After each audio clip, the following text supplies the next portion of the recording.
Olá! Hoje vamos dar início ao estudo dos direitos da criança e do adolescente. Para a aula de hoje, vamos estudar a criança e o adolescente como sujeitos de direito. Essa é a perspectiva que hoje nós temos para a criança e para o adolescente, mas isso nem sempre foi assim. Por isso que é importante fazermos uma breve evolução histórica acerca desta situação das crianças e dos adolescentes no ordenamento jurídico brasileiro.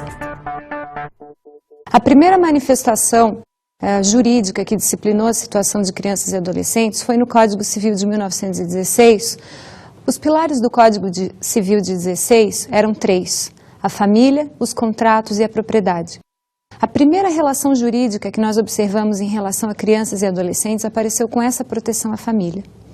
Mais especificamente, em 1927, tivemos o primeiro Código de Menores, onde a situação de crianças e adolescentes começou a ser tratada no nosso ordenamento jurídico. E no Código de 1979, também tivemos a disciplina dos direitos da criança e do adolescente, entretanto essa disciplina era tutelar e não protecionista como hoje nós temos. A perspectiva protecionista de interesse da criança e do adolescente só apareceu com a Constituição da República Federativa de 1988. Com certeza a nossa Constituição, uma das mais avançadas constituições no mundo, trouxe uma perspectiva importante para todo o direito. O fenômeno da constitucionalização do direito civil, que significou a leitura de todo o ordenamento a partir da perspectiva constitucional. Portanto, todos aqueles princípios norteadores propostos pela Constituição teriam que servir de orientação para a leitura de todo o restante da legislação brasileira. O Estatuto da Criança e do Adolescente apareceu em seguida, em 1990, com a Lei 8.069.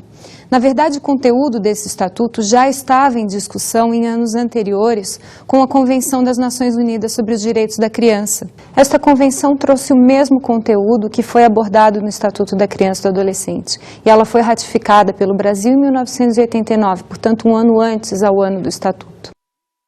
Através do Estatuto da Criança e do Adolescente, nós tivemos essa mudança paradigmática muito grande. A criança e o adolescente saíram daquela perspectiva inicial do Código de Menores e agora são sujeitos de direito. São pessoas que merecem proteção jurídica integral e que, portanto, passaram a ser tratados de forma diferenciada no nosso ordenamento. Em seguida, nós tivemos o Código Civil de 2002. O Código Civil de 2002 introduziu diversas mudanças no nosso ordenamento. A partir da Constituição Federal, que através daqueles princípios norteadores já tinha feito algumas propostas de interpretação, nós temos agora no Código Civil a dimensão publicizada da família, a disciplina da família, porém com a perspectiva constitucional, o Estado amparando essa família, o Estado não interfere na família, mas suporta a família para o que ela precisar. Além disso, nós tivemos a afetividade, que é diferente de afeto. Afeto é demonstração de carinho, a afetividade é o princípio jurídico que foi estabelecido a partir da Constituição Federal, quando reconheceu a união estável como forma de constituição familiar. Este princípio se refletiu também no Código Civil e trouxe uma mudança muito grande na interpretação das relações familiares. Além disso, a filiação passou a receber tratamento de igualdade. Não há mais distinção entre filhos adotivos, filhos unilaterais, filhos bilaterais. Essa é uma distinção que a doutrina ainda utiliza, mas na prática não se faz qualquer distinção, especialmente no que tange aos direitos sucessórios. São todos filhos para todos os efeitos de direito. A família ficou pluralizada, família plural. Esta família plural ela pode assumir diversas formas, ela pode adotar diversas significações. Os novos tipos de filiação, isso aconteceu a partir do momento que a verdade da filiação não é mais apenas biológica.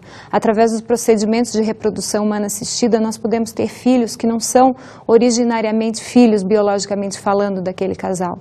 Isso também fez com que a situação familiar mudasse. A própria monoparentalidade da família, enfim, tudo isso mexeu bastante com a estrutura familiar e com a relação com os filhos também. O julgador agora tem uma nova postura. Ele tem novos desafios para enfrentar. Esses desafios não são fáceis, mas são bastante possíveis, uma vez que o Código Civil e a Constituição Federal trouxeram elementos bastante importantes para a construção desse novo pensamento jurídico. Quanto à inserção constitucional, nós tivemos na Constituição Federal de 88 duas cláusulas gerais de proteção aos interesses de crianças e adolescentes. A primeira delas está no artigo 226 da Constituição Federal. Este artigo diz o seguinte: a família, a base da sociedade, tem especial proteção do Estado. Este artigo tem diversos parágrafos que nos interessam e refletem os interesses de crianças e adolescentes. Vamos fazer uma análise um pouco resumida desses artigos para entender aqueles princípios que eu havia falado ainda há pouco acerca da nova perspectiva das relações familiares. Nós temos, por exemplo, o artigo 3º e 4º consagrando novos modelos de família, a entidade familiar constituída a partir da união estável, a família monoparental, temos as famílias que podem ser provenientes de processos de adoção, enfim. No parágrafo 5º, nós temos a consagração da igualdade entre a mulher e o homem. Homens e mulheres têm mesmos deveres e mesmas obrigações na relação familiar e no exercício do poder familiar. Não se utiliza mais a expressão poder pátrio, ou pátrio poder, como se enxerga em muita doutrina ainda. A expressão agora é poder parental ou poder familiar, uma vez que homem e mulher têm mesmos direitos no exercício dessa relação com os filhos. O parágrafo 7º deste mesmo artigo traz aquele assunto que há pouco falei, a questão da paternidade responsável, da maneira como o Estado apenas suporta essa família e não interfere na direção da família e dos filhos. Esta, portanto, é a cláusula geral de proteção à família. Vejamos agora o artigo 227 da Constituição Federal, que trata da proteção a crianças e adolescentes, é, portanto, a cláusula geral.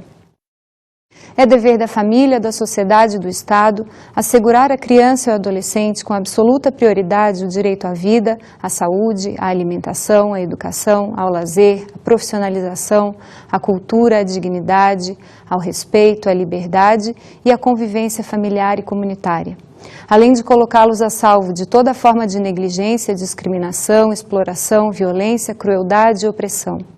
Perceba-se que por este caput do artigo 227, nós temos uma longa lista de direitos fundamentais. Lembrando, esta lista não é taxativa, é apenas exemplificativa. Não dá para falar em direitos fundamentais de forma taxativa. As pessoas são complexas, portanto, os direitos fundamentais que são inerentes a essas pessoas também são inúmeros, também são incontáveis. É apenas uma previsão geral. Neste artigo 227, nós temos diversos parágrafos que são importantes. Vou salientar apenas alguns deles. O parágrafo 1º trata da proteção da saúde das crianças e dos adolescentes. Essa é uma preocupação prioritária por parte do Estado. Além disso, nós temos no parágrafo 2º a questão da proteção às crianças e adolescentes portadores de deficiência. Essas pessoas têm que ter acesso a qualquer lugar. E aqui a preocupação, comentário paralelo, não é apenas com a estruturação física, mas também com a capacitação humana daqueles que vão tratar diretamente com crianças e adolescentes portadores de deficiência. O parágrafo 3º deste mesmo artigo disciplina algumas questões relacionadas à doutrina da proteção integral, que trata da criança e do adolescente como sujeitos de direito e como pessoas que merecem proteção prioritária em determinadas situações específicas que são previstas em enumeração não taxativa no parágrafo 3º deste artigo 227. Vejamos o esquema. O direito à proteção especial previsto neste parágrafo 3º é a questão de toda a proteção integral que tem que se dar à criança ou ao adolescente. A idade mínima de 14 anos para trabalhar, que está prevista aqui no Estatuto, também já foi prevista na Constituição Federal no artigo 7º. Além disso, nós temos o estabelecimento das garantias previdenciárias e trabalhistas também de crianças e adolescentes, conforme prevê esse artigo 227. Ainda no 227, nós temos os parágrafos 6º, 5º, também o 4º parágrafo, são todos importantes, tratam da adoção, tratam da questão do atendimento prioritário, para consagrar justamente essa doutrina da proteção integral e dois princípios que são de fundamental importância. O princípio da prioridade absoluta e o princípio do melhor interesse da criança e do adolescente. Esses princípios, eles também aparecem no Estatuto, no artigo 1º e no artigo 4º. Vejamos o que diz o artigo 4º, especialmente acerca desses dois princípios e da doutrina da proteção integral. É dever da família, da comunidade, da sociedade em geral e do poder público assegurar com absoluta prioridade a efetivação dos direitos referentes à vida, à saúde, à alimentação, à educação, ao esporte, ao lazer, à profissionalização, à cultura, à dignidade, ao respeito, à liberdade e à convivência familiar e comunitária. Vejam que no caput deste artigo 4º, nós temos aqui de novo um elenco de direitos fundamentais que novamente não são taxativos, são exemplificativos, mas que buscam tratar a criança naquele paradigma que já tínhamos falado de sujeito de direito. Lá no Estatuto da Criança e do Adolescente, no artigo 2º, define-se quem é a criança e quem é o adolescente. Criança é a pessoa até 12 anos de idade e o adolescente até os 18 anos. Os direitos fundamentais da criança e do adolescente. Bom, sobre esse assunto, o legislador procurou estabelecer alguns direitos fundamentais que são importantes para a garantia da proteção integral de crianças e adolescentes. O legislador optou, inicialmente, por falar do direito à vida e à saúde. Lembrando que essa enumeração é apenas sugestiva, esses direitos elencados são apenas sugestivos, existem muitos mais que não foram contemplados aqui de forma expressa. Para a garantia do direito à vida e da saúde de crianças e adolescentes, devem ser promovidas políticas sociais públicas nesse sentido, e o legislador teve a preocupação de mencionar.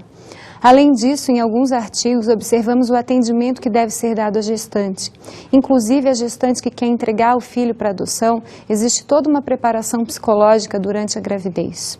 Com relação ao direito à liberdade, ao respeito e à dignidade, o tratamento procurou ser no sentido de tratar crianças e adolescentes como sujeitos de direito e como pessoas em desenvolvimento. É isso que aparece no artigo 15 do Estatuto. O direito à convivência familiar. Bom, esse assunto foi recentemente alterado pela Lei 12.010, de 3 de agosto de 2009. Essa lei introduziu diversas modificações neste capítulo do Estatuto da Criança e do Adolescente, quando tratava lá nos artigos 19 até o artigo 32 a questão da convivência familiar como um dos direitos fundamentais. No Código Civil também há o tratamento deste assunto, quando se desenvolve as relações paterno e materno-filiais, a partir dos artigos 1596 até o 1617, e também lá no 1630 até o 1638, quando se fala da perda e da suspensão do poder familiar. A família natural e a família substituta. Vejamos o que diz o Estatuto da Criança e do Adolescente no artigo 19.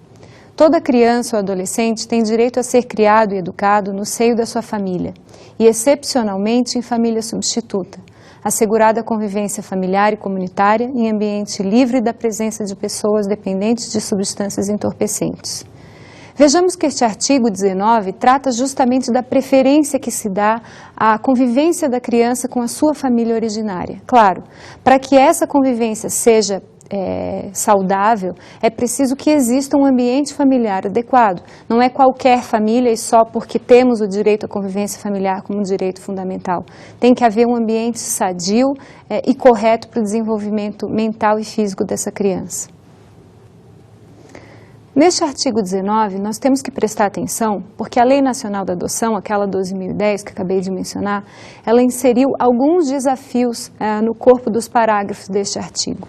O parágrafo 1º, 2º e 3º tratam do desafio da inserção desta criança que foi retirada da família natural, da reinserção desta criança na família natural. Nem sempre isso é possível, mas isso sempre tem que ser a tentativa prioritária. Se não for possível manter a criança na família natural, aí sim é que, excepcionalmente, ela será colocada em família substituta. O que a nova lei introduziu de desafio aqui foi a tentativa de fazer com que, a partir de agora, desde que a lei entrou em vigor, a cada 6 meses a situação de crianças que estão longe do poder familiar natural seja reavaliada. Ou seja, a cada 6 meses, crianças e adolescentes que estão em abrigos, por exemplo, por situação de suspensão do poder familiar ou qualquer outra situação de maus tratos, a situação dessa criança vai ter que ser reavaliada a cada 6 meses. O máximo de tempo que essa criança pode ficar aguardando decisão se volta para a família natural, se vai para a família substituta, é o prazo de 2 anos. Acredito que esse seja um dos principais desafios da nova lei. No artigo 22 do Estatuto, nós temos a questão do dever de sustento. O dever de sustento está intrínseco ao exercício do poder familiar. Na verdade, o poder familiar é um poder-dever. O poder familiar é exercido até que o adolescente complete 18 anos. A partir daí, acaba o exercício do poder parental. Veja bem, acaba o exercício do poder parental, não significa dizer que acaba o dever de assistência que deve existir entre os parentes. Existe uma fundamentação, por exemplo, para a ação de alimentos, que não necessariamente repousa sobre o exercício do poder familiar, mas também pode repousar sobre o princípio da solidariedade familiar e da assistência que tem que haver entre os parentes. O fato da pessoa completar 18 anos não significa dizer que pai e mãe tenham se eximido desse dever assistencial só porque o poder parental acabou aos 18 anos. Perda e suspensão do poder familiar. Este assunto foi tratado no Estatuto da Criança e do Adolescente no artigo 24. O Código Civil também abordou a matéria nos artigos 1635 a 1638. Lembrar que aqui a suspensão do poder familiar é uma situação temporária, já que sempre se tenta fazer com que a criança volte à família natural, se for possível, claro. E a perda não, é uma situação definitiva. Em seguida, vamos passar à análise do artigo 25 do Estatuto da Criança e do Adolescente, que vai justamente consagrar aquela questão da família plural que já havia comentado quando da Constituição Federal. O artigo 25 diz o seguinte: entende-se por família natural a comunidade formada pelos pais ou qualquer deles e seus descendentes. Parágrafo único. Entende-se por família extensa ou ampliada aquela que se estende para além da unidade de pais e filhos, ou da unidade do casal, formada por parentes próximos com os quais a criança ou adolescente convive e mantém vínculos de afinidade ou afetividade. Vejam aqui que a questão que falei acerca da afetividade como um princípio jurídico aparece bem clara. Então a família não é apenas a família nuclear, mas a família extensa também entra na compreensão de família aqui no Estatuto. Esse é um dos grandes avanços dessa legislação que foi introduzida pela Lei Nova de 2009, como havia comentado. O reconhecimento do estado de filiação, este é um direito personalíssimo, imprescritível. Aparece no Estatuto da Criança e do Adolescente, nos artigos 26 e 27, e no Código Civil, 1607 a 1617. Observar as questões relacionadas ao reconhecimento do estado de filiação como um direito fundamental também. A família substituta é a opção subsidiária, sempre fazer preferência pela família natural quando possível.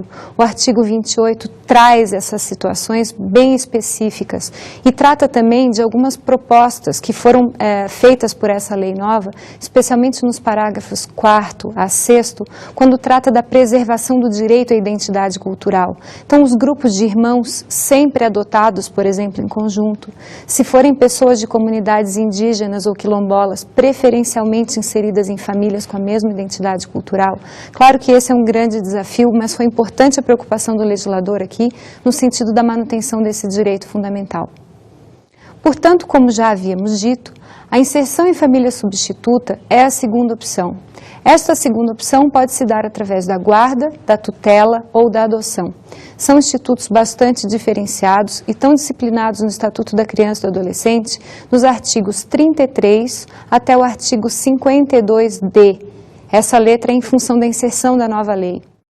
No Código Civil, este assunto está disciplinado nos artigos 1566, inciso 4º, artigos 1583 a 1590, também nos artigos 1634, 1618, 1619 e a tutela especificamente nos artigos 1728 a 1766.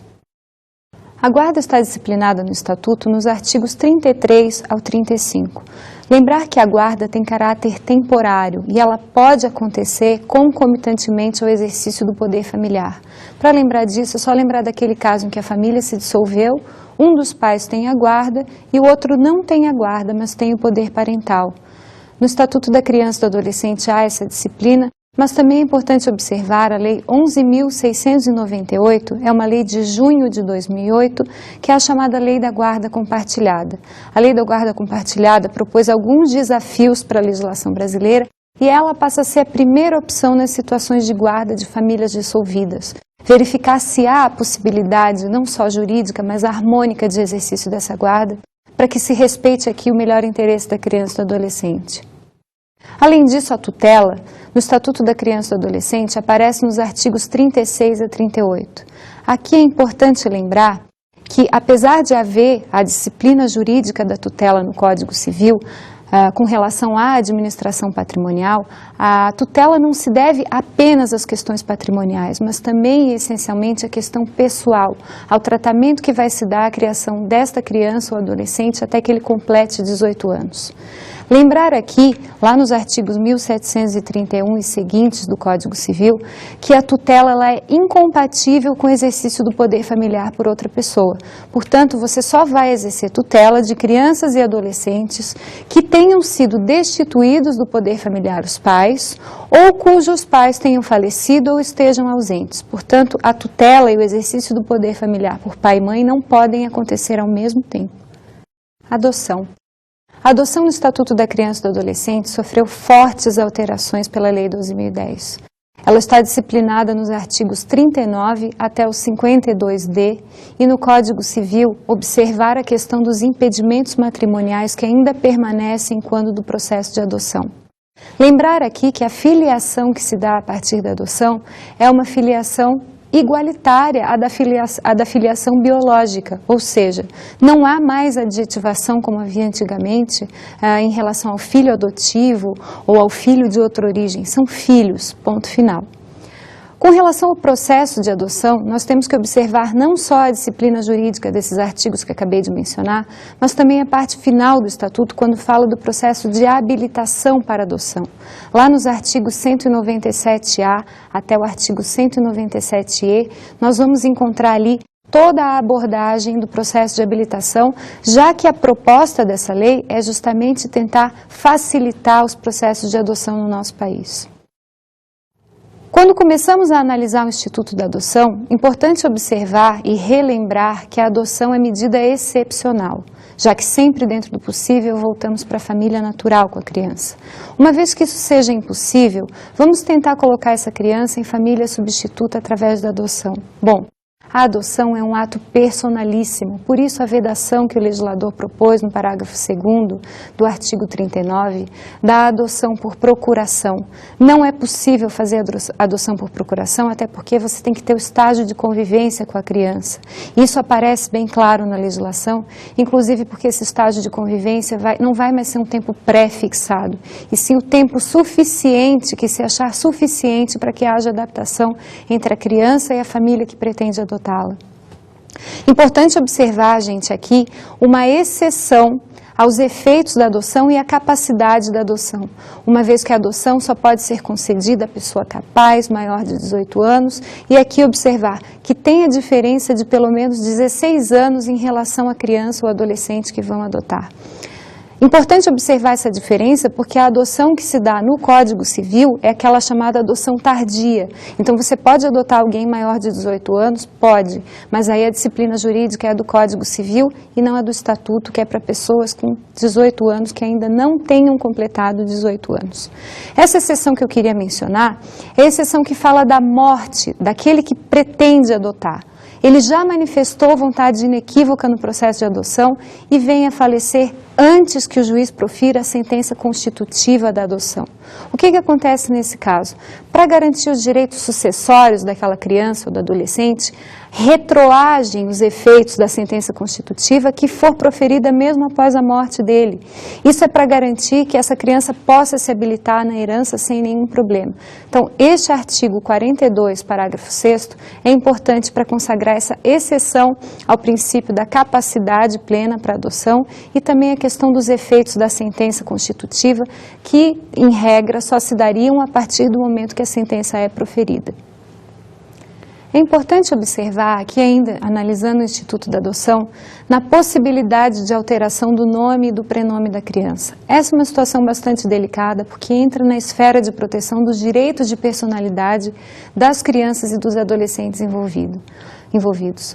A alteração do nome é até compreensível. O nome é o que nós chamamos de sobrenome, já que a família quer trazer para o seio familiar a criança.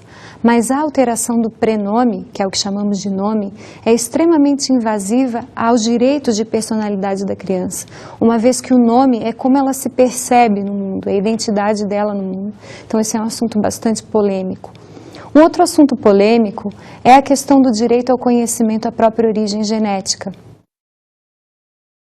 Esse direito dá para a criança e para o adolescente que foram adotados a possibilidade de a qualquer tempo saber quem são seus pais biológicos. Trata desse direito como um direito fundamental. Essa pode ser uma questão polêmica a partir do momento que a família que adotou a criança talvez se sinta ofendida até por essa busca pelo conhecimento da própria origem. Isso acontece também nas questões da reprodução assistida, por exemplo, quando você quer saber quem é o doador do material genético e ele assinou com a clínica um compromisso de que aquela identidade dele não seria divulgada em nenhuma hipótese. Entram em choque aqui direitos fundamentais. Isso tem sido objeto de pergunta em várias provas e concursos nos últimos tempos.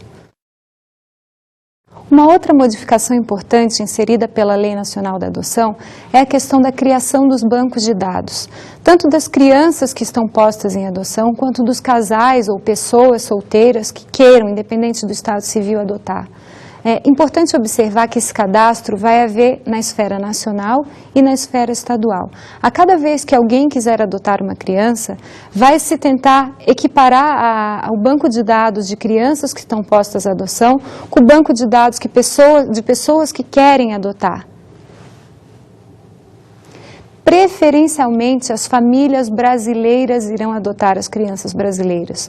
Se não houver nessas duas listas nenhuma família brasileira que se encaixe ao perfil da criança que está posta em adoção, aí sim nós vamos buscar as famílias brasileiras que moram fora do Brasil. E, em terceira hipótese, as famílias estrangeiras que não moram no Brasil. Percebe-se com isso que a adoção internacional ela ficou um pouco mais dificultada a partir da inserção dessa nova lei, já que a adoção internacional vai ser só a terceira alternativa, depois que a gente já tentou as famílias brasileiras. Vejamos um esquema acerca da adoção internacional. Sobre o esquema da adoção internacional, vamos observar que, como disse, a pessoa, independente do estado civil ou o casal, podem pretender adotar uma criança brasileira. Eles vão formular esse pedido à Autoridade Central da Adoção Internacional lá no país onde eles residem. Se eles forem considerados aptos e, portanto, habilitados à adoção, será elaborado um relatório acerca da identidade, da capacidade jurídica deles, enfim, a sua situação familiar, médica, toda a documentação possível para comprovar que eles estão realmente habilitados à adoção. Essa documentação será encaminhada à autoridade central estadual. Essa autoridade central estadual pode exigir a complementação através de algum estudo psicossocial, enfim, que pode ser proposto. Caso contrário, a Autoridade Central Federal Brasileira irá observar a partir daí se estão presentes os requisitos que podem compatibilizar a adoção dentro do nosso país, ou seja, vão fazer a análise da adoção lá no país de origem com os requisitos que nós exigimos aqui no Brasil. Feito isso, será elaborado um laudo de habilitação à adoção internacional. Esse laudo tem validade no máximo por 1 ano. A partir daí, quem pretende adotar tem que formalizar esse pedido perante um juízo da infância e da juventude aqui no Brasil, no local onde está a criança. A partir desse momento é que tem início o processo de adoção no Brasil. E daí sim vai desenrolar-se esse processo aqui de acordo com qualquer processo de adoção, como já aconteceria com famílias brasileiras. Temos que esperar o trânsito em julgado dessa decisão que concede a adoção, para daí a criança poder sair do Brasil. Para isso ela precisa ter um passaporte com todas as suas características e a expedição do alvará com a autorização da viagem. Só aí é que ela pode sair do Brasil com a família que pretendeu adotá-la. Bem, vimos então desde a evolução histórica da família e da proteção que se deu à criança e ao adolescente no direito brasileiro, como é que o Estatuto da Criança e do Adolescente surgiu e de que maneira ele trata crianças e adolescentes, relembrando, como sujeitos de direito. Vimos também a questão da convivência familiar como um direito fundamental e traçamos as possibilidades de colocação em família substituta nos casos de excepcionalidade. Vimos a adoção, a tutela e a guarda como formas de colocação em família substituta e finalizamos com o processo de adoção internacional. Dicas de estudo. O artigo 197-A ao artigo 199-E do Estatuto. No Código Civil, observar a incompatibilidade possível entre os artigos 1611 do Código Civil e o artigo 27 do Estatuto da Criança e do Adolescente. E, além disso, observar a questão do poder familiar e da guarda. É importante a busca de vocês por questões controvertidas. Bons estudos!